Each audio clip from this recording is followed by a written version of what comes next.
I also made the case for owning Bitcoin, the quintessence of scarcity premium. It's literally the only large tradable asset in the world that has a known fixed maximum supply. By its design, the total quantity of Bitcoins cannot exceed 21 million. Bitcoin is the hardest money that has ever been invented.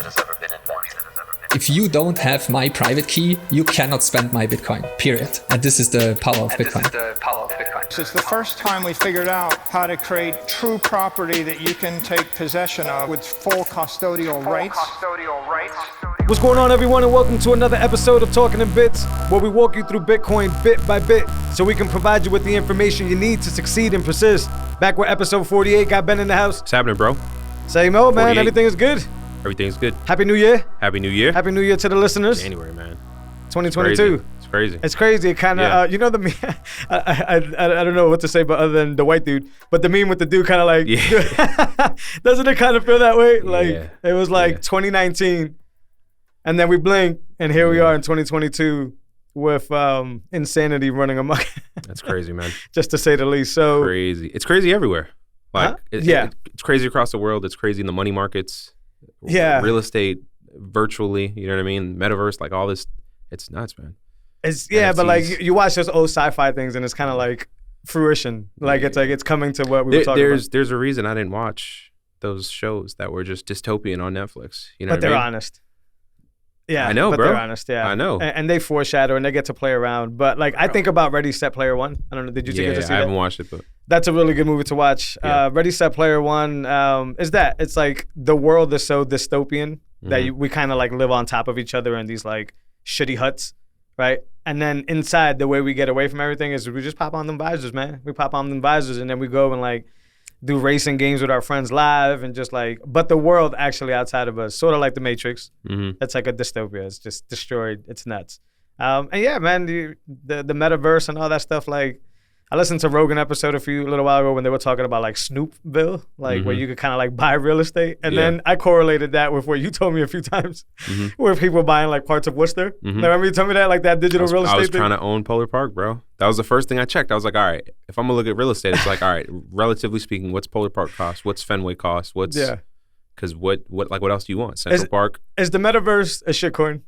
Absolutely is. Okay. Absolutely. I mean, but here's the deal with the wave of like video games and everything going, like you got, you know, brands like Calvin Klein and other things, other brands that want to introduce fashion to, you know, my Call of Duty player in a sense, not in Call of Duty, but in other games, right? So this whole like monetize the internet.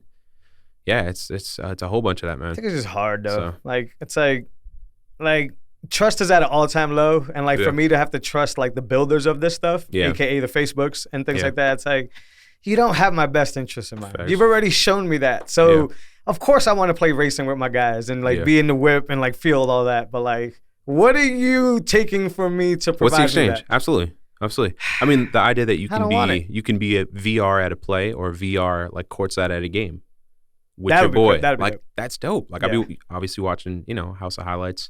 And they'll show like LeBron come down, hit a 3-point shot, and it's the person who's on the floor getting that. Like, that's gonna be super cool. So that's the selling arguments for NFTs, I would say. Like in a universe like that, you're gonna need to technologically they're super cool. Well, no, like in that universe, you'll be able to show off these NFTs. Oh yeah, in that situation.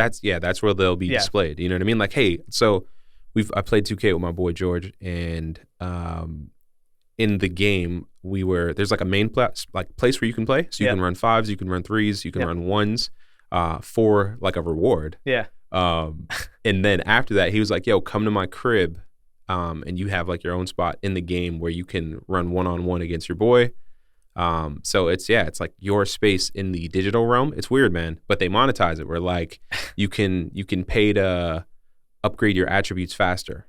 And then you can buy like Jordan clothing and Jordan sneakers in the game. You know what I mean? So I don't like it. It's weird, bro. I don't like it. Like, I like it's weird. I like it, but I don't like it. It's a lot of fuckery gonna happen there, man. Absolutely. I think it would be dope. Just the idea that, like, in the game you can play like 5s or you can run 3s or 1s for a reward. But like, if they make that Bitcoin, like, I'd love to do that. Like, natively.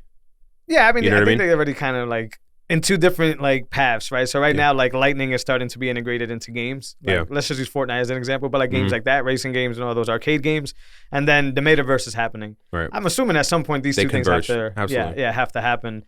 I don't know, man. Like this is laughable, but like, so now OnlyFans exists in the metaverse, and you streaming stats to like digital girls shaking.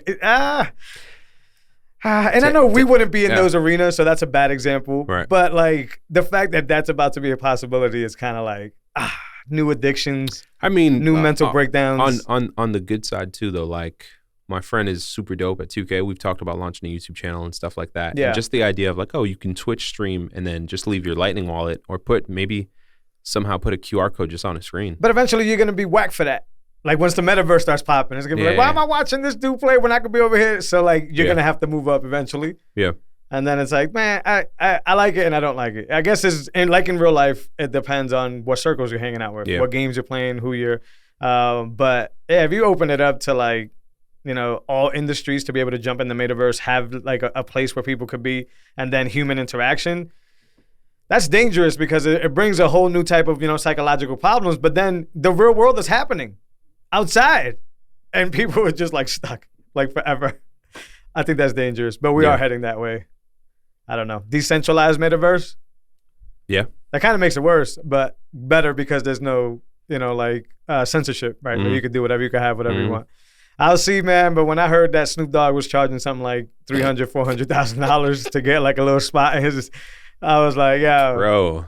The stuff I'm seeing is crazy. Stay humble and stack sats. It's crazy. That's all I got. But we started with 2022. Yeah. Let's talk about Talking in Bits 2022. Yeah, man. This is the second episode of sir. 2022. Shout out to Tyler in the last episode. Yes, sir. That'll be live by the time you hear this.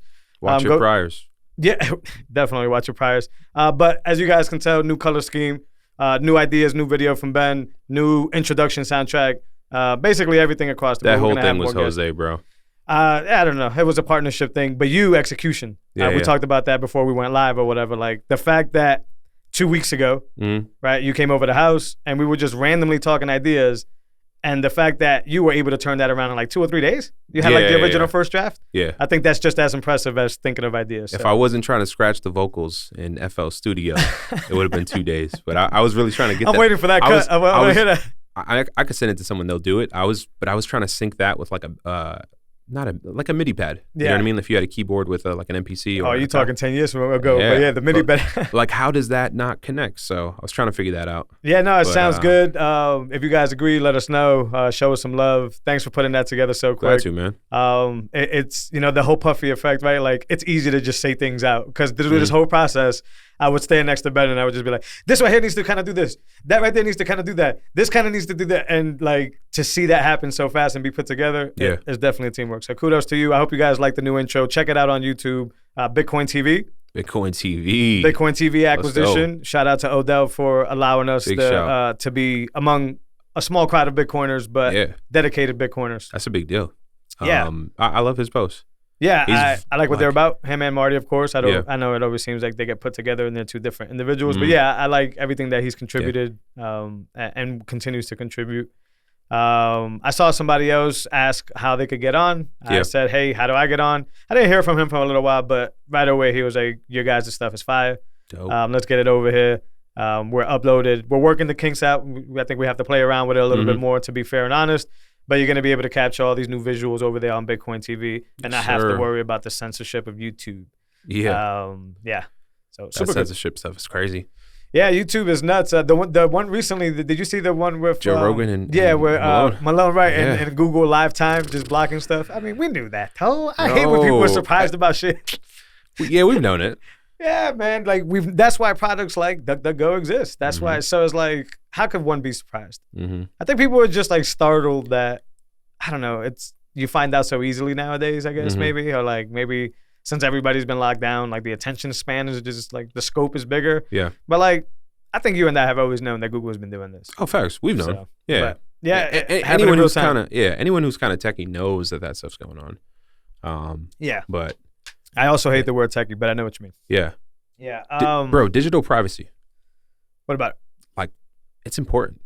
You know what I'm saying? Like, you mentioned DuckDuckGo or using Tor or, it's everything. Having a VPN and like, we're not even at the point where people understand why that's important. Well, I think the reason we're Bitcoiners is because it's so important. I mean, Yeah. like if Bitcoin was like a shitcoin, right, and didn't have these digital privacy features built in, then we wouldn't use it. I Right. think we go back to that whole free market thing. I think people get wrapped around the word Bitcoin and they like kind of like target, sort of like people red, blue, Bitcoin. I think it's like it doesn't matter. I think it just does what it does well. Mm-hmm. So it could be called, I've said this before, it could be called Amazing Mars Coin. And I think if it functions the way it functions, people still gravitate to it and use it. Absolutely. So yeah, digital privacy is important. Odell again, shout out to Odell, really Yeah. big on that. Yeah. Every tweet I see from him is like always that or like foresight on future stuff. But we have So- to like take ownership of this. Like a lot of people talk the talk about, oh, the damn bank did this to me. Oh, I can't believe I'm going to go in there and you hear people say, I'm going to shoot the place up or whatever, right? And it's like, well, you can stop that from happening. You have this ability to do so if you just Opt out. not be so narrow-minded is what I was going to say. But opt out. Yeah. Because some people just like count you out as soon as they hear the word Bitcoin. Like immediately they throw you into this bucket of like, oh, dude, this young guy, cryptocurrency guy here, oh, now he knows more than everybody. No, I don't. Not necessarily. And actually, I think part of being in the orange pill is that you never know nothing about nothing. You just kind of fall into it over and over again. But I want to get rid of that stigma. I haven't figured out how. Last week's Tyler's episode helped us out with that a little bit. But most people still, we're early as fuck. Most people literally just like, if you say the word Bitcoin, their brain just shuts off. That sucks. It's like, also, I think we've talked about Rogan a few times here in this episode, but shout out to Rogan. He was giving this example, not about Bitcoin, but like about what his podcast is doing. And he was like, look, I'm the scout. I'm the dude that kind of like goes forward. And like, my job is to like scope it out for you and make sure it's safe. And I'm coming back and screaming at all of y'all. There's a cliff. And y'all stopping and saying, well, you're this, or you're that. And he just keeps repeating himself over and over. It's a cliff. Don't worry about what you feel about me. There's a cliff. Trust me. And people are not paying attention. I kind of feel that way when somebody shuts their brain off to Bitcoin. It's like, there's a cliff coming. Well, I mean, imagine talking like explaining Expedia to someone or the metaverse to someone 20 years ago. Yeah, right. Like, I get it, man, but like I we're feel just bad. super early. Like I hear didn't feel bad if they didn't get on Expedia. Matter of fact, I was booking all my stuff on it. Right. But now it's like, let me get you some of this because I really want you to know what this is about. Like this can really transform your life. And we really are early, and we're gonna get into the age of Bitcoin and all that right here. But did you want to top off anything with digital privacy? I'm gonna get the charger. No, we're good. Huh? We're good. You good? Well, Yeah. Before I get the charger or whatever, happy birthday, Bitcoin. Yeah, happy birthday, Bitcoin. January 3rd, officially. 09. 13 years ago. Bitcoin is 13. Bitcoin's officially a teenager. I think at that time I was listening to Jeezy's Recession album. And it was like, it's a recession. Everybody's broke. And, I was younger, so I didn't really understand what that meant. You know what I mean? Like, but the fact that so many people lost their houses and like this entire market really would have collapsed without the bailout. And they got it. And, it's had effects. Like back then, 09, they were talking about billions of dollars. And in just 10 years, they're talking about trillions of dollars. You know what I mean? Like, so in a decade, it's gone from billion to trillion. And how else do you crash the entire fiat system of the world outside of nonstop money printing, bro? It's crazy. Yeah. No, it's I don't know. I don't know. There's not one specific person or thing to thank for us being here, but the fact that this exists, the fact that we have this escape vessel, I don't know, 13 years old, I want to ask your prediction on what you think Bitcoin is going to do from here on out, but Bukeli did put a post up where basically using the reference that I didn't really think about, but it's true that Bitcoin is now entering a teenager now. Yeah. So like what he said verbatim was Bitcoin has started its teenage years. It'll be a fun ride. Brace yourselves. Yeah. With that being said, Ben, what happens? What does Bitcoin teens look like? We're gonna see obviously more lightning. We're gonna see probably some crazy price action. We're still waiting on a U.S. stock ETF. I know they have like spot options for trading, but mass adoption, man. And I'm not really, again, I'm with you, where like I'm not really a fan of that. It's just one of those things that happens when everything moves to a Bitcoin standard. Yeah. So we're gonna see more people, pull in a Bitcoin. We're at a 1 trillion market cap. It's huge. I mean, gold I think is around 10. are, on the way down from 10. So like, does Bitcoin become a $20 trillion market cap? I don't know. Eventually, probably, like, again, the whole internet thing, like that's the closest thing we have to it. Who knew it would become what it did? Yeah. And still going if you talk about the metaverse and all that stuff. Like, yeah, man. Yeah. Like, so I don't know. I just know, like, even as is, it's already changing the world. Yeah. I read a thread earlier. Jack followed someone from Africa. He's a Bitcoiner, and I read a thread on his profile, and he had commented with Gladstein's article, the one where it cites like how Bitcoin changes life for the better outside of America. Mm-hmm. And he's one of those dudes who lives that. He's like, yo, if I'm a freelancer, I can't get a PayPal account. If I do, there's crazy fees. If I get money locally, it's there's crazy fees. There's inflation. Like it's people don't understand what the world looks like outside of America, so they don't see how this like really helps a lot of people. Yeah. One of my close friends is he's always sending money back home. I have a few other friends like that. They're always sending money back home, and like you got to jump through Western Union, and the fact that this goes straight to them, basically, like feeless. You know what I mean? Is a big deal. It feels deal. magical. It really does. Yeah. It really does. Yeah. Like the first time you both sides. The first time you send somebody at it in a situation like that, and the first time you receive, like. No strings attached. Like, what? Like this is mine right now. Right. It's a magical thing. Yeah. Nation state adoption is what I see very fast. Oh, absolutely. I could say it will swallow up the dollar, but lately I've kind of been thinking about it more like the dollar's just killing itself. Like, Bitcoin is just doing it. Like I used to think it was because of the Bitcoin. It could be, but to me, it's just the more I like to think about it, it's not swallowing it up. It's just expanding. And the fiat system is just doing what fiat do. Like this is like literally built into fiat. This happens. I think nation state adoption for the next few years for Bitcoin in its 10 years. On the software side, I think it's going to just get more secure. Taproot was going to really, 2 or 3 years out from Taproot really showing its presence on the scene and really giving the benefit that it was promised by the developers. More enhancements. Lightning, I agree. Layer 2. And I see Lightning moving past just buying pupusas.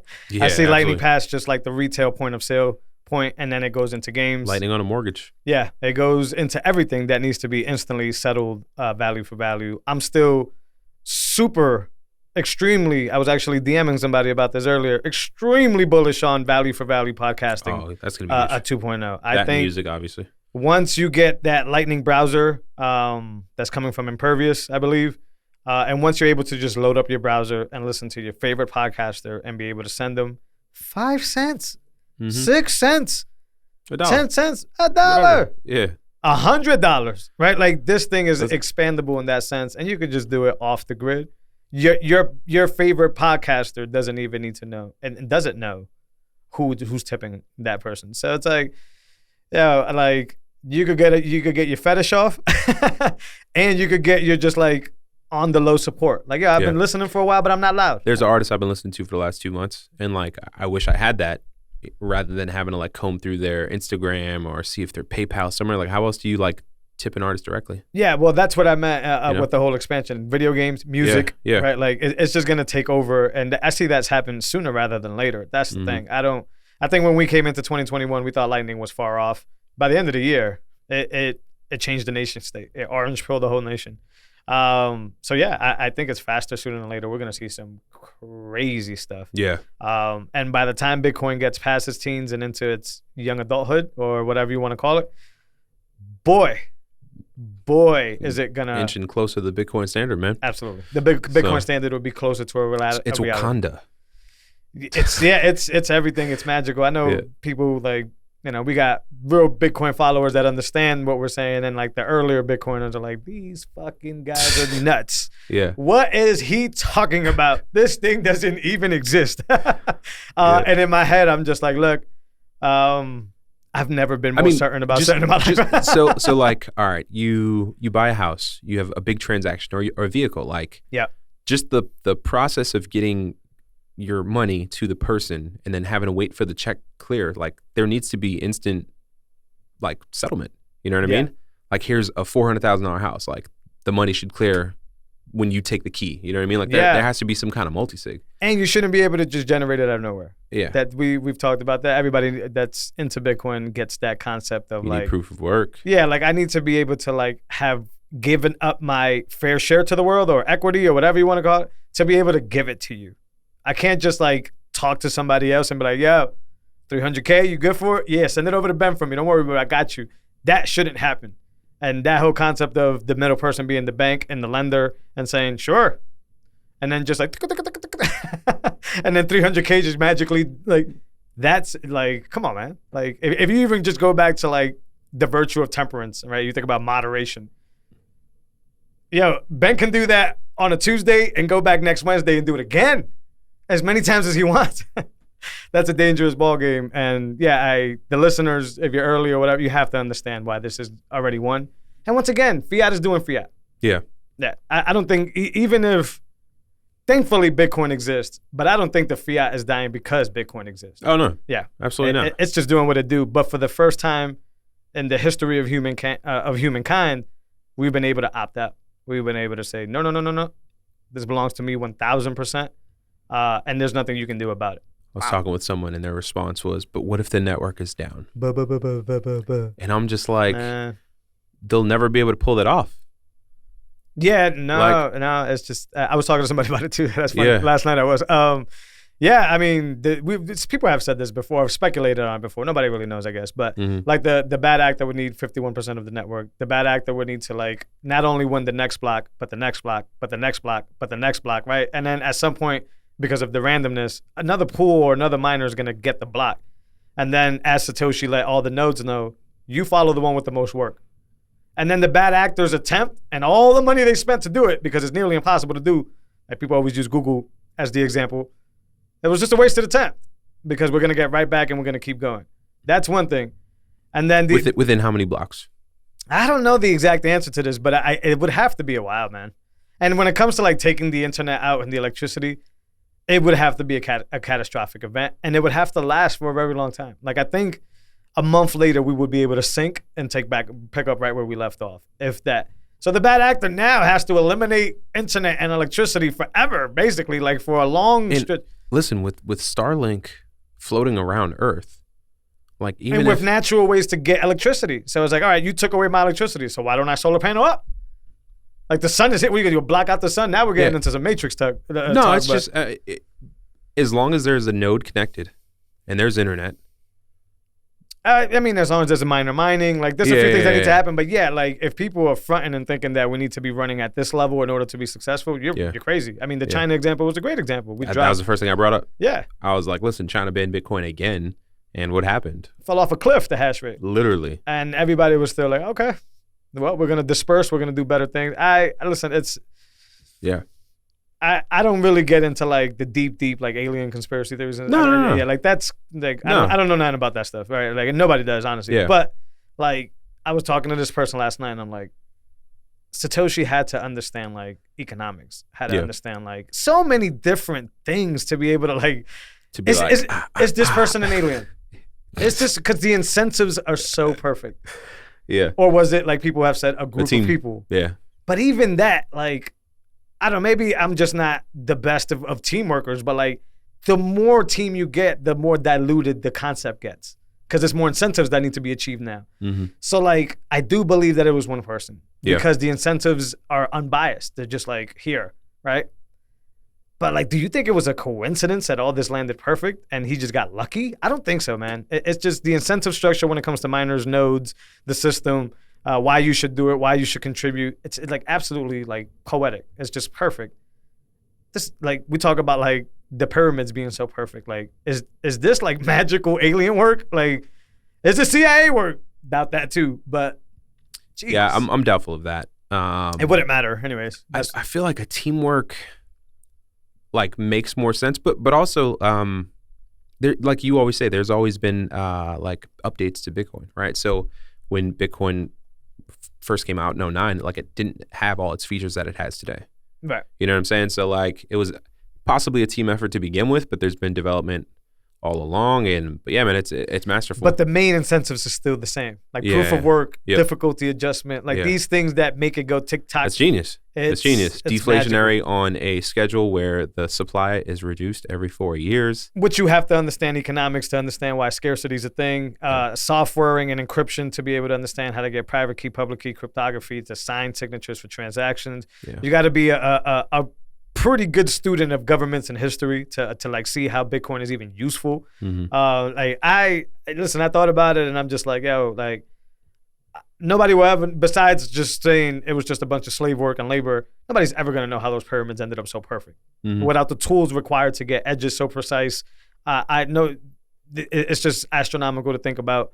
I've seen Discovery channels where it's like hieroglyphics of like space vessels and things like that. So like this is like about as perfect as it gets. I'm sure about a lot of things in life, but this is like the most sure that I am of anything in my life. Like it mastered wealth and property rights for humans forever.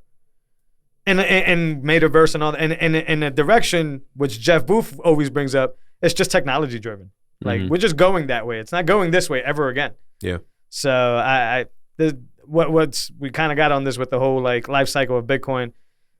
What's Bitcoin going to be in its 20s? It's going to be the world. It's going to be the standard. And you can sell, NFTs on the metaverse, but like, dude, imagine when, big purchases start requiring Bitcoin. You know what I mean? It would just be smart, man. You would just think about it harder and you would just be like, I'm not buying that shit. Like that materialism world would go away. I really think because as Michael Saylor and Safety and a lot of people have said, like the fiat is just an immediate like flush. Gratification. Like, you got to get it. You got to spend it. Like it's the best thing you can do. You can't keep it. You can't hold it. You can't store it. So yo, listen, if I'm scrolling and I see some stuff on my Instagram, I'm going to click it. I'm going to buy it. I'm going to spend this money. And then I'm going to like justify it to myself. Oh, well, I needed that new belt or whatever the hell it was. I think that goes away in the Bitcoin standard because you can be like, hey. Got to convert this to USD.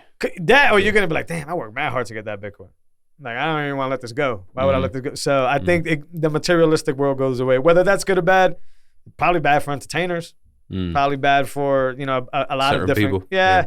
But on the most part, I think it's just, this is just randomly off my head. I think that the little girls don't have to feel ugly anymore, right? Like that whole like fake face, that thing will just go away because it's like, I can't afford that. Like, why am I going to sell? And then it'll be a free market. It'll be a fair way to go. But that doesn't say that people won't give up their Bitcoin to do that stuff either. Yeah. If it's addicting enough and virtual it's enticing casinos. enough. Listen, man, if the hospital industry doesn't get into it, which they will, or the pornography industry doesn't get into it, like once those two go in, this like being able to touch things in real life is over. Like we're going to be able to get that right here on our computers with some visors that cost $300. It's going to get there. But those two behemoths have to get in. Healthcare has to justify it to save lives and to be able to do surgeries from London at light speed and 5G this and all. They do that. They absolutely do that. But that's what I'm saying. They need to like improve and enhance to be able to keep asking the insurance for the money because they can prove that they're getting better and saving more lives, blah, blah, blah, blah. That whole change of things. But then in, self-gratification world, highest time preference fiat world, listen, pornography industry getting into metaverse is going to be nuts. Yeah. OnlyFans, all that stuff or whatever. So I don't know where we're going. Bitcoin is the safety net. Don't give up your Bitcoin for some shit coins. Porn is a shit coin. Metaverse is a shit coin. There's mad shit coins out there. Don't give your money up, but Facts. To each your own. Facts. Just send me the Bitcoin before you send it to them. Yeah. Let's just say that. But yeah, I think the one thing I will leave that to put a period at that whole, age of Bitcoin is I can't wait to see the adoption. I can't wait till the next billion come on board and they get private keys. I used to say that it's okay to kind of come in on an exchange and learn or whatever. Yeah. Nah, I think we should all, people in the position of ours that like to educate and like to talk about this stuff, private keys needs to be the top of the conversation if it wasn't already. I know for a while there, people got into nodes really heavy. That's all great. Verifying, fantastic. Get into them keys first. I want people to get keys in their hand. I'm excited to see how many people adopt Bitcoin. Yeah. By the way, fun fact, if you hold private keys and you hodl, price go up. Yeah. That's just how it works. Supply cap. So, yeah, that's what I'm really interested in. But I think for the rest of the show, we got some topics on mining.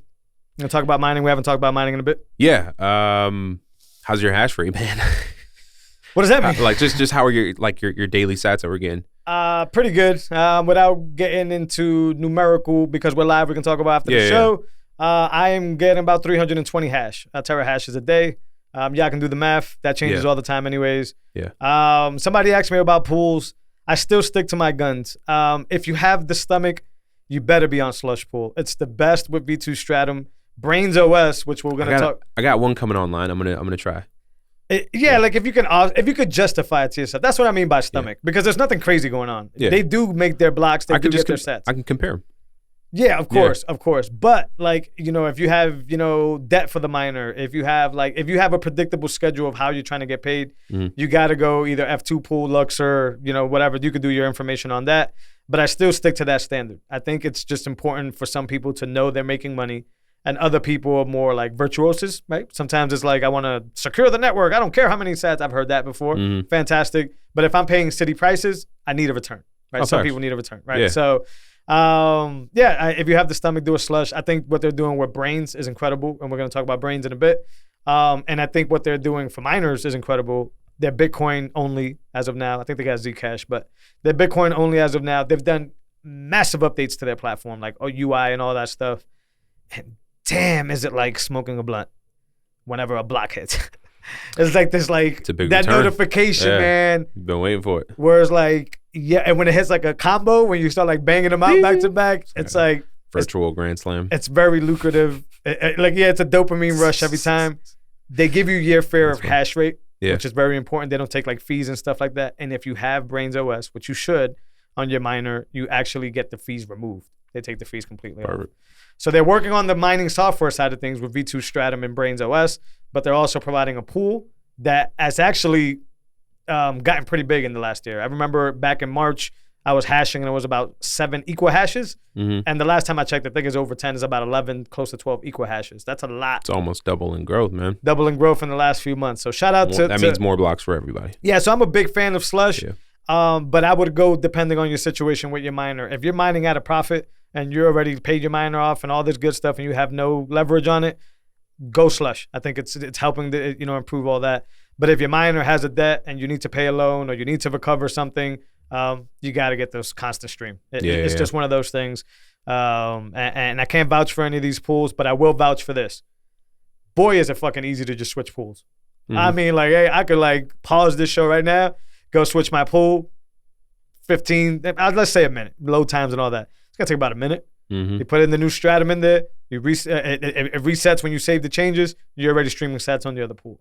So it's not technically impossible to have. I know with Compass, you got to reach out to them and deal with customer service, but I don't think that's a terrible thing for them to do or whatever. Yeah. I do hate with Compass that they don't allow you to try like the Luxors of the world, Poolins of the world. They're not allowing competition to be free. I should be able to plug into. I don't know if that's changed. Okay. But I think they're supporting Slush. I think they're supporting F2 Pool and Luxor. Gotcha. I think they pulled the deal that they had with Luxor, which was waiving some fees. You never really know. Compass is bullshit on them fees.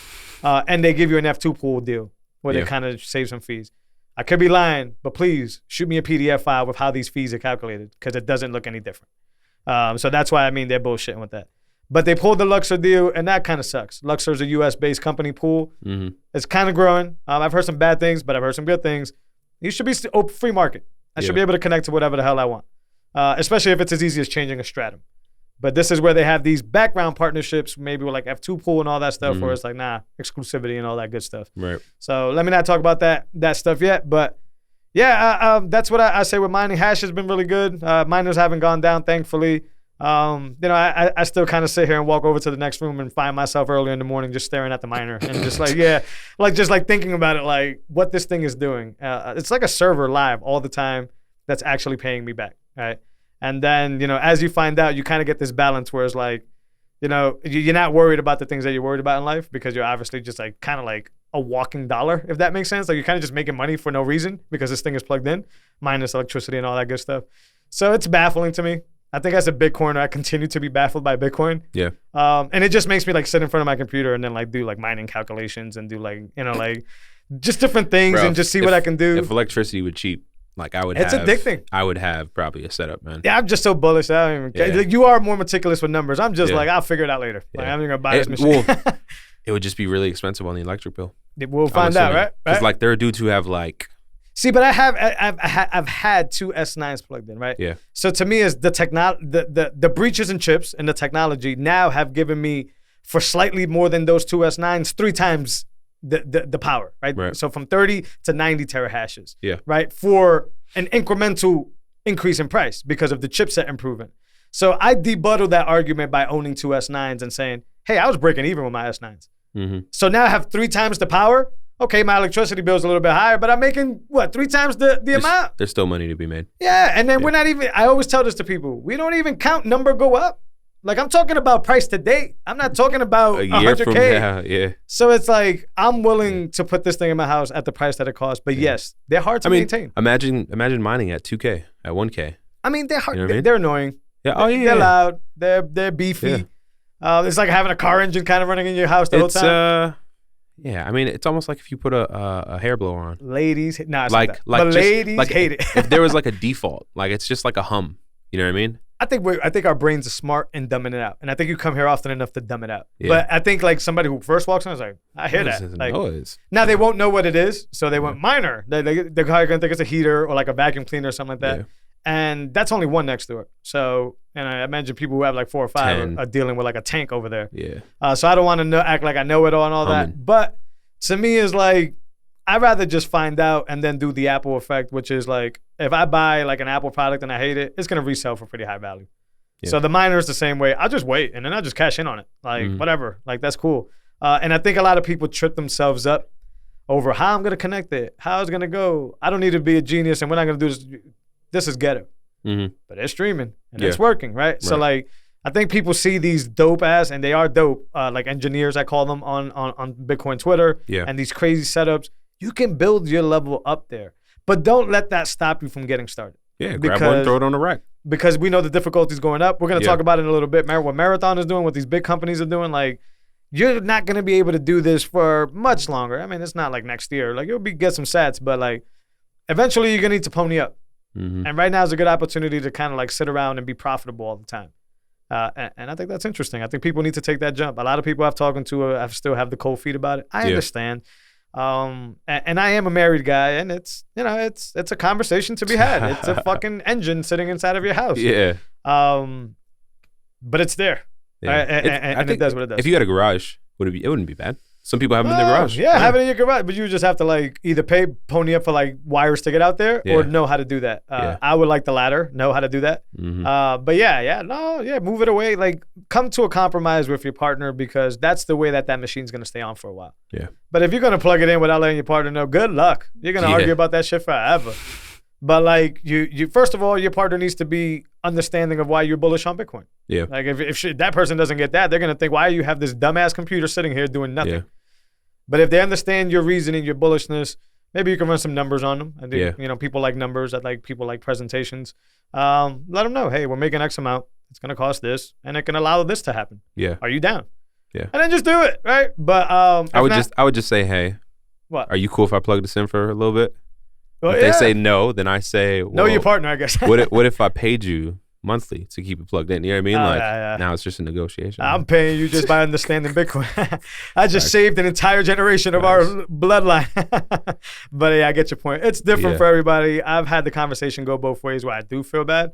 But like, to me, it's like, like, you got to jump in there and get it. You got to understand it fast, because things are moving fast. And the S9s are still breaking even in most parts of the country. It's crazy. So like, dip your toe in with a small S9. Get 2. Like, plug that thing in. I have an old, I believe his, I don't want to give up his government. I forgot his handle on Twitter. He knows who he is. This was a while ago, actually. This was probably March last year when I first got into mining. So somebody sent me a few T1 Dragons. I think T9 Dragons or T1. This is like obsolete. Like, it hashes, but it's not doing anything, right? Yeah. Maybe under an S9, if that makes sense. So recently, as of a few weeks ago, I saw a buddy of mine that I haven't seen in a while. He brought his kids. I haven't seen his daughter for a little while. I was able to gift her 2 of those, and that felt great.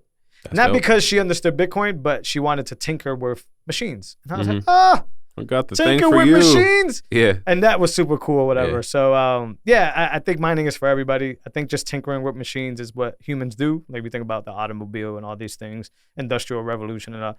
Like, get your hands on some miners. No excuses anymore. You'll break even, and we're not even talking about number go up. Just stack some sats, DCA through your electricity bill. Non-KYC sats. Yeah, we talked about digital earlier, Yeah. privacy. I still don't think people understand that thoroughly, Yeah. including myself. I don't want to sound cocky, but I went to that Bitcoin ATM. That's big. Yeah, I didn't understand that picture. What was that? Explain that. All right, so I was like, this is spam. What is this? Yeah, so that was a Bitcoin ATM that was in Auburn, and so I think it was a coin flip ATM. So if you pull up coin flip, they have an ATM locator. You put your zip code in, you go to the machine. It's going to run you through some prompts. There's a romance prompt where it'll say, if you're sending this to your internet boyfriend or girlfriend, lo and behold, you're probably being scammed. Do you want to proceed? Yes or no? You know, just to basically make sure that, you know. Which ATM was this? Coin flip. Was it worth it? Yeah. Well, I'm going to tell you. Yeah, hit me. I mean, the experience Process. is, the experience is pretty easy. They asked for first name, last name, and they asked for a phone number. I tried to use the Google Voice phone number, and that didn't work. It seems to want like a native line, so I used my personal cell. I didn't use my real name because that's none of your business. I was about to ask, can you just put any name? I put Benny Blanco, and Yeah. so like, Hey, Benny. right, because that's none of your business. But It is now. They heard the show. There are a few. I think there's a website that's like mobile verified or something where you can create like a number on the fly and get it verified to get just for like those texts. So I'm going to use that next time.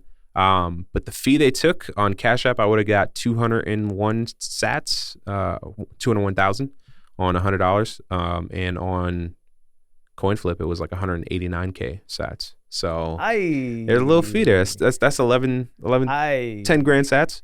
Just to KYC anyways. Privacy. Well, you're not KYC'd at that point if you're not using your real number. Yeah, you would have to be prepared then. When I think KYC, I think attaching my social to stuff. You know what I'm saying?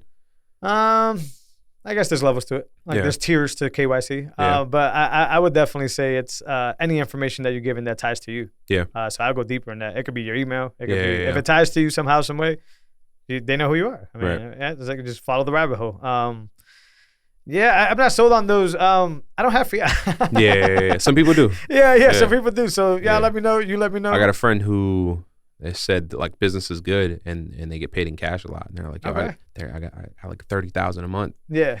Like, what do I do with it? I don't know if that coin like, flip is gonna handle 30. Oh, so it'll do up to 900 a day with just with name and phone number. Yeah. Above that, if you register 900 and up, I don't know what the limit is, but like I don't know. Maybe it's not use case for me. That's dangerous though. Yeah. But maybe you're right. I don't carry fiat. Very rare do I have fiat that I could do upload. But switching back to the mining topic really quick. Sounds like there's signs being dropped that Jack is mining from home. I bet I'm sure he is, dude. He's just a man. Yeah. Just doing the right things. We talked about this before.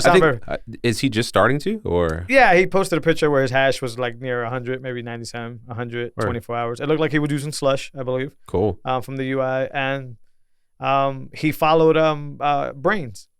So, yeah, if you're following, first of all, you can't do Brains with Compass. So if he's following Brains and he's showing these signs, he's on. And he's doing his thing. He's just doing the right things, man. It's just, we talked about it. That's why I sound so nonchalant about it. He could fuck up big time. I just don't see it. He's doing the right things. Yeah. I mean, when I see him, we need those types of Jacks. Yeah, those people. When I see him doing his thing online, moving from company to company, and he's like Elon in a sense where like they're changing the world. It's like looking at New York City being built, steel up. You know what I mean? Like it's this whole new world that they're literally building. Yeah.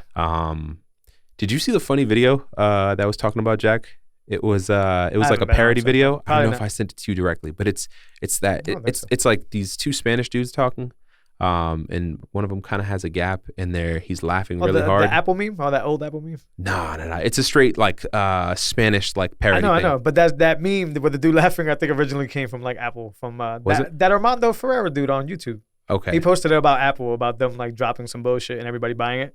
So he was the originator of that. Okay. He went big with that. But I know what you mean. Okay, I didn't see it. They redid it, but with Jack.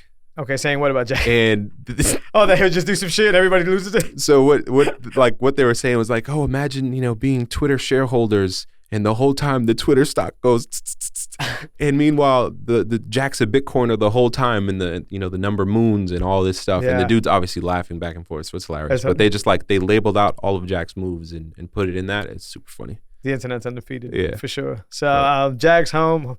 We know he's not using Compass. We're gonna have to go back into Compass. Did he order from Compass? You think? Oh, I don't know about it. I don't even know what machine he has. Yeah. Hopefully a what's miner, and it seems to be somewhere in the 100 terahash. So Compass has a new investor. We didn't pull it up before we started the show, but from what I see and from what I read, they seem to be some type of shitcoinery company or some type of like, one of those government related, new miner comers or whatever.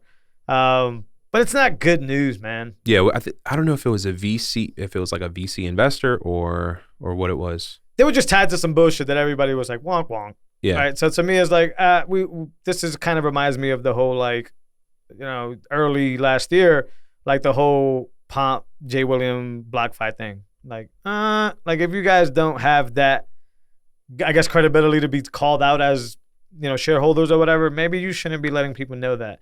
But relative to that, to me, it's like if you were to look at a chart of like doing the right thing, Jack, like doing the wrong thing is Compass all the time.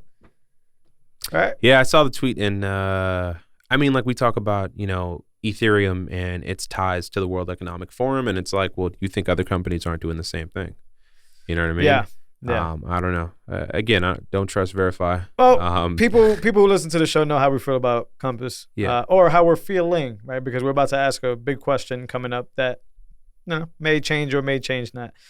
No, we jab them all the time for what they do wrong, as we do any other company, by the way. Yeah, listen, everybody can get it. Yeah, I'm about to say. Everybody can get it. Listen to the show, and that's been consistent all year round. Exactly. And it will be. Yeah. And that's only possible because of value for value, right? Yeah. I mean, the fact that, we don't need to rely on anybody saying, oh, please don't say that, or we pay you to say, listen, if you're doing some shitty shit, we're going to call you the fuck out.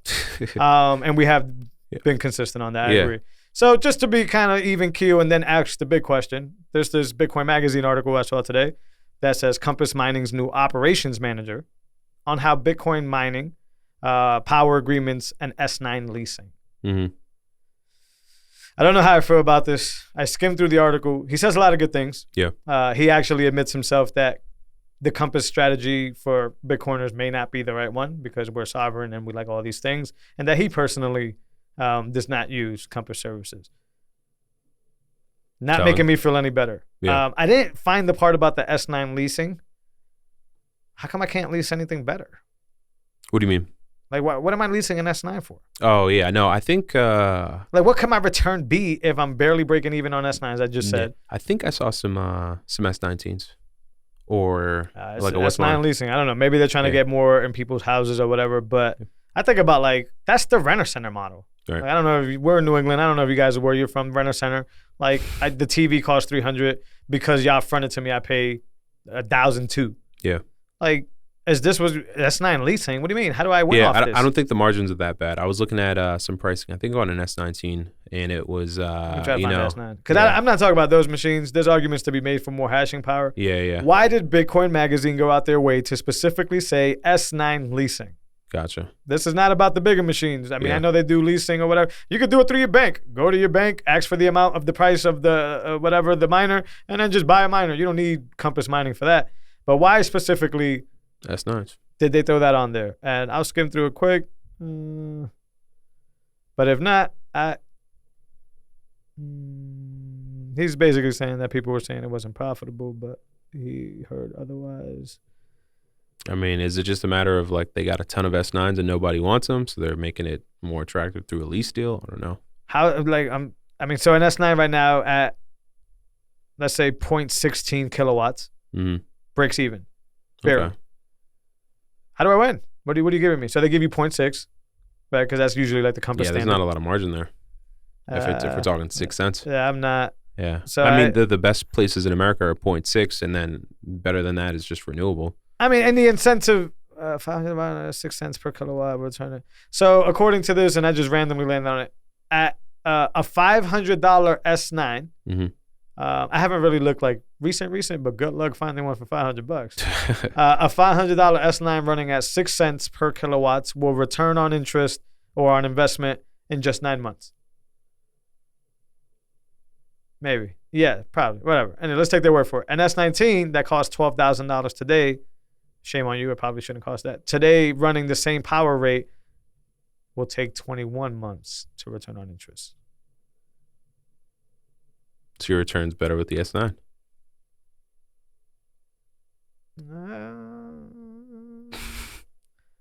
Not really, because I'm pocketing more with the S90. I don't know. Somebody would have to break that down to me, but I still have to. I'm seeing the leasing part. I want to see what this leasing thing's about. I'm not saying this is the majority point of this. I'm just saying, like, why did they choose to highlight that? Because, I mean, we know a little bit about press. We know a little bit about headlines. Like, dig in. You want to be able to figure this out. But either way, I'm leaning towards no-go on Compass. I bring that up just to give them some good. So it seems like they have an operational manager. They've made a few hires I've noticed on Twitter. People have announced. So they're definitely equipping themselves. I think they're still pretty early as a company, man. Yeah. Like they have the money to scale, but I think it's really early for them. All right, but like it was really early for BlockFi when we were talking about it. Yeah. So it's like that doesn't mean anything. Your morals, I guess, what you're ingrained in. Or your intentions. Yeah, or what you're ingrained in by now. I think you're too deep. Yeah. I think you're too deep. I think you have too much at stake. I think there's, from personal experience, the South Carolina thing has probably crushed your repertoire.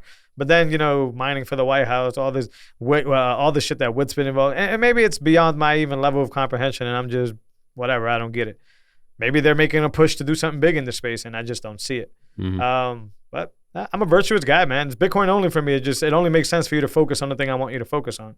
So if y'all are in the news for all this random stuff and these weird different things, and then my personal experience is not so bright, I don't tell people to go to Compass anymore. And I know it solves the original problem that you brought up when you originally brought up Compass, which is I can't do this from home. I need to do this somewhere else. Well, listen, we talked about alternatives. There's a mining syndicate that I follow on Twitter, and what is the syndicate? I'm sorry, did I miss that? It's like a smaller company, doing the same thing. Like it's like you sent me that. Yeah. And so you can get some machines through them. The machines are going to be cheaper, but you're going to pay twice as much for electric and hosting. So there's still an argument to be made for that, though. Yeah. I mean, there's still profit to be made. Like, exactly. There's no problem there, but do you want more Bitcoin? It's a convenient. I think I'm kind of wrapped now. I'll see where I'm at a year from now, from when I started or whatever. So obviously I'll be able to maybe bring them home and have it the way I want it. Yes, I'm streaming sets. I guess besides pretty crappy customer service, they're living up to their, having me connected.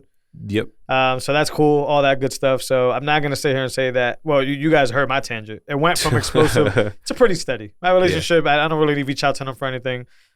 You have to still reach out to them to use your credits. Weird. So I got to go through them for that stuff to pay my monthly statements and all that. But their promises do. Oh, that. Okay. Yeah, I do that. The South Carolina statements or whatever. Oh. Yeah. They give you the credits, right? Gotcha. For fucking up or whatever. And then, like, on the checkout, they won't allow you to attach them. So now you have to reach out, like, if you're checking into your PO, you have to reach out to Compass and say, hey, may you please apply these credits for me? Because I can't do apply this. my bonus to the cart. Promo code. I don't know. They could do that in the background automatically. Why don't you just, like, do the math and then put my statements null and void until that point? Yeah, it's early, man. It's early. It's early. Man, yeah. I don't know. I see a lot of early. But yeah, I mean, I don't know. They're the only ones on the block. How could you be this bad? My last job that I worked for, I mean, it was an internet company. And so, like, things changed internally, externally a lot, man. I wish the best for people to succeed. I mean, you're providing a service for a lot of people to get access to mining. I got it. I see your highlights, I guess is what I'm trying to say. But I told this in my rant. I said it a bunch of times. Yeah. Because you want me to feel a certain way about you does not mean that I have to feel that way about you. Yeah. I have to go with my action, and I have to go with what I see and what happens. Like, that actually happens with human beings a lot too. A lot of people are just, well, you should see me in this light, not verbally, but like in there. And I was like, whoa. Action talks. There's nothing to be said in certain situations. So for Compass, you don't even have to be winning by leaps and bounds. Yeah. You're the only player on the block. You could do the very small things and have massive ripple. So, like, people hear this and think, like, you're just expecting too much. Or maybe they are saying that they're just early. They're getting there. No, it's that the moves that you're making, the action that you're making tells me otherwise. It tells me you're investing in the wrong arenas. Yeah, well, we talked about that. Exactly. Yeah. So, like, the next big question that I was going to ask so we can leave this whole Compass thing is, does Compass bounce back? I don't know. They'll continue to grow, but will they become the Bitcoin mining company that's like... Oh, that's slush, but... Yeah. Okay. Like, when it comes to sending people... Oh, not gotcha. mining, like, you mean like actual, like, hardware holder, a vendor. Gotcha. Yeah. No, as for pools, it's definitely, like, all the home miners are going to go to slush, so they're not winning that market. Gotcha. But they're the only ones that are allowing you to at least plug in with machines that maybe most people shouldn't even plug in or are not equipped to plug in. Mm-hmm. And I mean, besides their delays and these like weird communication problems, I guess it works. Man, that's a shitty feeling. Imagine spending like $150K on a car and then be like, it's all right. Yeah. That's how I feel about Compass and their hires and what I see from them on social media is, boy, whoever's lead marketer is probably the most budgeted guy in that company. That dude is just like open balling, just like doing whatever he wants. And if it is a him, I don't even know who it is. Because you're definitely not spending it in customer service. Hopefully these new hires are dedicated for customer service. Very few in the numerous people I've talked to in that company have actually been genuine. Everybody's just pretty much been a charlatan that just wants you to keep going down their pipeline or their funnel or whatever. Very strange feeling. I don't think they make it. I think they exist. I think they'll just be a shitcoin company. And I think a lot of ETH heads will move over there and set up their mining with them whenever ETH boosts up a little bit and requires mining, I guess. And then they'll just tell us that they're the best in the mining space. It'll just be Coinbase on mining. It'll be like the same thing as like the cell phone, all carriers all saying that they're the best in America. It's like, oh, okay, I got it. You guys exist. Fantastic. Yeah. But I think, as we talk about decentralized mining. So how would Square and Jack do that then? Do what? Like create a mining company and have like a Bitcoin, yeah. like if he's always doing the culture thing right and the experience thing right, like what does it look like? What does Bitcoin mining look like on? I don't even think Jack and them are trying to like solve Compass's problem, which is taking it away from you mining at home. So I don't know the answers to that, and anything I say would be legit. I just mean like how would Cash App do mining if they ever did? You know what I mean? Like hosting for people or like just like pool wise? Hosting. Hosting for people is just build the infrastructure out, right? Yeah. So like set up a vendor shop where you obviously are going to have to either make some connections with Bitmain and do these things, or just like stockpile a shitload of miners ahead of time before launch and be ready to serve your client. They definitely have the capital to do it. They definitely have the experience to scale. They've scaled multiple things already. Mm-hmm. So it's literally just building the infrastructure, finding the space, and then running the numbers and making sure that you guys are profitable somehow, some way. But because of their scale and their big wallets, they can take a hit maybe, right? And then you're paying 0.6 at Compass. Maybe they come out at 0.3. You think about the money that's going through Cash App. Like they're getting a point of every transaction. Well, at a certain point, and I know this is kind of nasty in Bitcoin, but it still applies to anything that we use or whatever. At a certain point, you're willing to roll with them just because you're in their garden. Like you already use Cash App. Yeah, you're already in their ecosystem. Exactly. Yeah. So like it wouldn't be hard for them to reach out to Jose and say, hey man, we're about to just have some what's miners going online. And you can put some money in, and similar to the Compass model, and we'll give you 0.4 kilowatts. And I'm in. I'm in. What? Yeah, sign me up, bro. We'll send this straight to your Cash App. Like come on, man. They have it in the ecosystem. That's my point. But I don't think that's a problem. That's why Compass is the only one on the block. I think they were ahead on saying, damn, a lot of people don't want to do this from home. Mm-hmm. And I think there's a lot of FUD on not wanting to do it from home. Or doing it from home, I should say. There's a lot of noise and so I think that also. So they kind of cashed in on that opportunity. Like, all right, and then I believe is it Brian? What's the Coinbase or no? And Compass. What? No, the bald dude that does a lot of customer service. Helen. Yeah. I think he's one of the co-owners or whatever. Yep. He has, from what I hear, history with F2 I guess he used to work for them, so he has some connection there, some type of bridge there. So it's like, look, all they need to do is just be upright. Like, like if people want to fuck with you, they will. Yeah. So I've followed Helen. I messaged him early on, obviously about like content and stuff. Yeah. I had a meeting set up with Will. He's the director of marketing. I don't follow him too much on Twitter. I don't see his stuff too often. But I think the piece I saw was that tribe that was mining Bitcoin. It's a certain, I think it was like the Navajo people. or something. Yeah, we talked about that. And like ago, that's cool. So we had that we're gonna have that convo. And then there's a girl, I think it's Markets by Lily, and she does a lot on digital privacy. Like she'll have threads on digital privacy that I like learned from. Cool. But haven't talked to anybody outside of that from Compass. When I don't know, when I onboarded, it wasn't too bad. I mean, maybe it's once again customer service facing. It's like my relationship with them is purely as a consumer. Like, I haven't tried to join them or anything like that. Yeah, they seem to be growing, so that's good, right? Like you got to like pay people, so you're obviously doing good. What's been all over the place. Yeah. Hey man, good luck. Yeah, good luck. But like, if I'm not mistaken, I still think BlockFi is profitable, and I don't give a fuck. Right. So it's like, cool. No. Hire all you want. That's fantastic. stop talking about plebs and you're not Bitcoin only. Just like, that's very 101. Like if I could go onto your dashboard and like interact with other bullshit, yeah, what are we talking about here? But maybe they change. Maybe nobody comes around, and maybe they stay the only one on the block. Yeah, and then they could just dominate and call their shots and dictate that industry.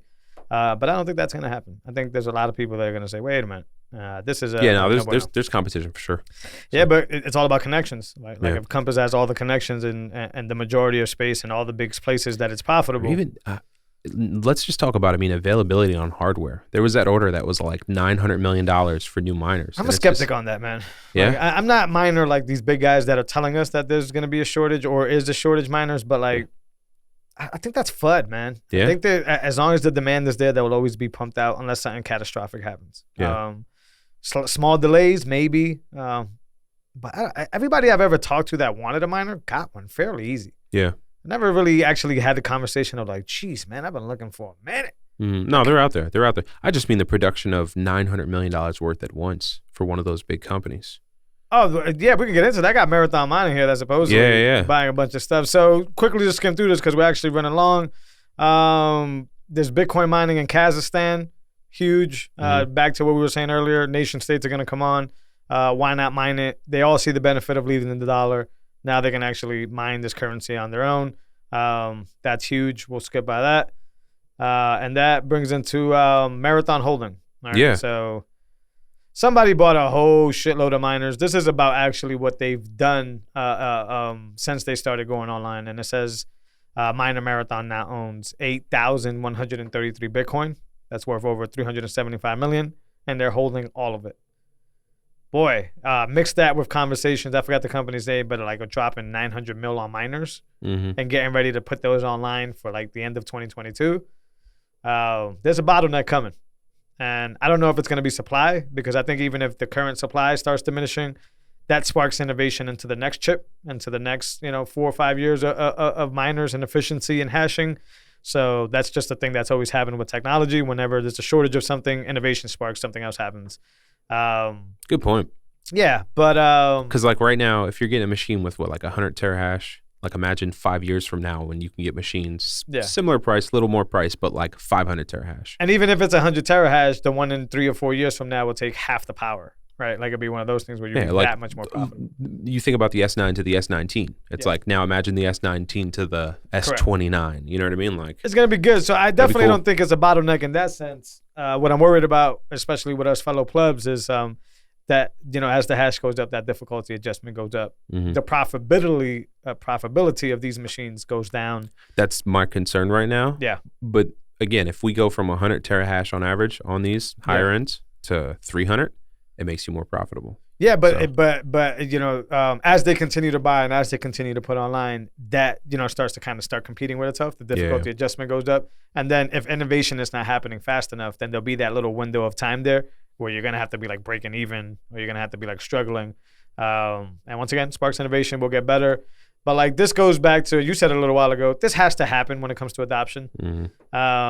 So just like I'm not a big fan of the Michael Saylors of the world owning like one of every 7 Bitcoin or some stupid shit like that. I think it was 1 out of 75. Yeah, some stupid shit like that. I'm not a big fan of companies being able to drop 900 million on miners and be able to put those online when Jose and his pleb friends are having debates about should they get one in their house or not. And these guys are dropping 900 mil. If you needed any signal, these dudes are dropping money. I mean, there was a tweet that said the Bitcoin mining companies of today will be the energy companies of tomorrow. Or they'll acquire them. And I was like, oh, snap.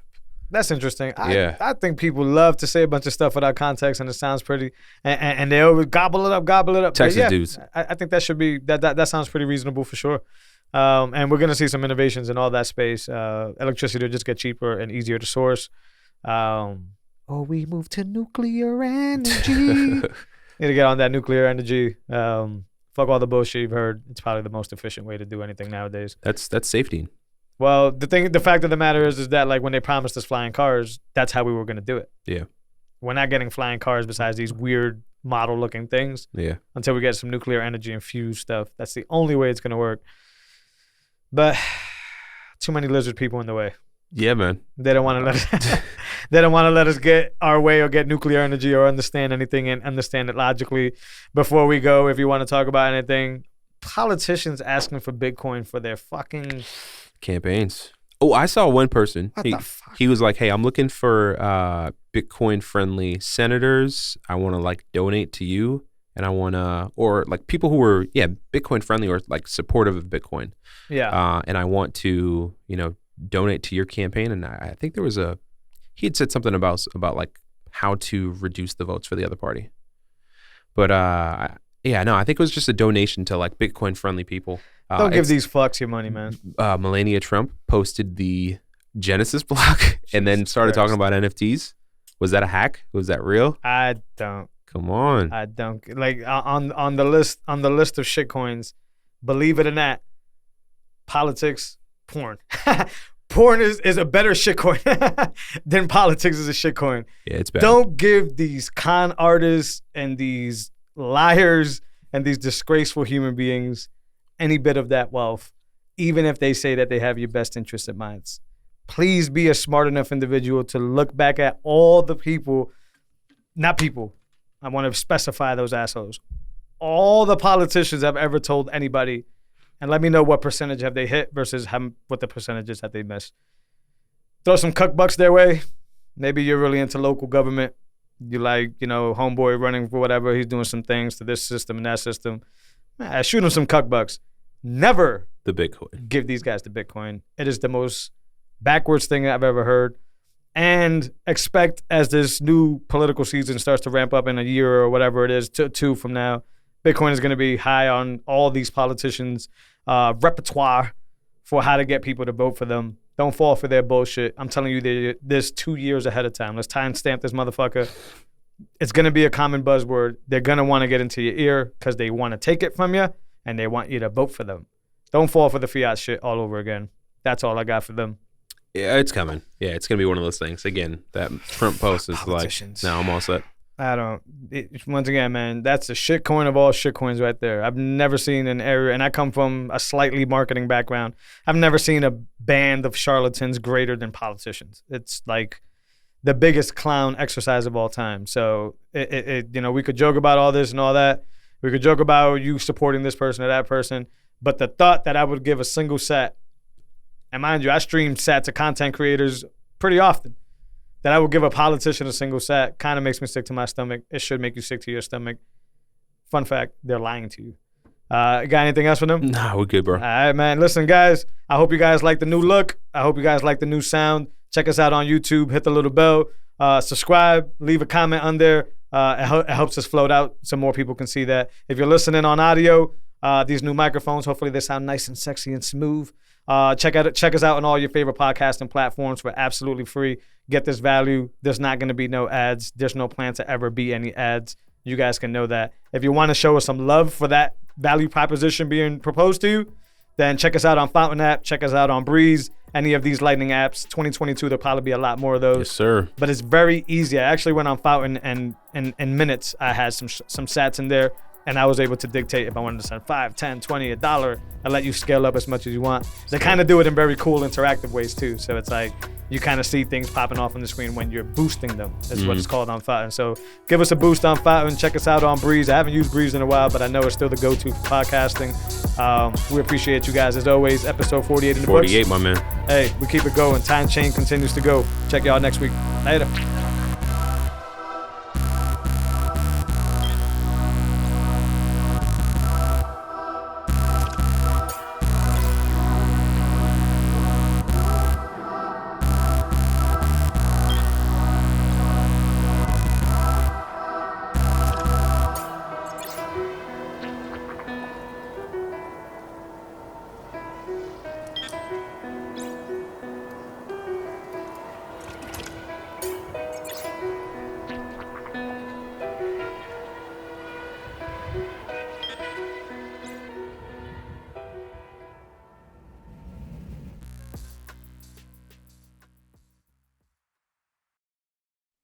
All opinions expressed by Jose and Ben or any of the guests on this show are solely their opinion and their opinion alone. Their opinions do not reflect the opinions of any other sponsors or other parties involved in the recording of this show. Do not treat any opinion expressed by Jose and Ben as a specific endorsement to make a particular investment or follow a particular strategy. Their expressions of their opinion on this show is purely for informational purposes. Enjoy the show.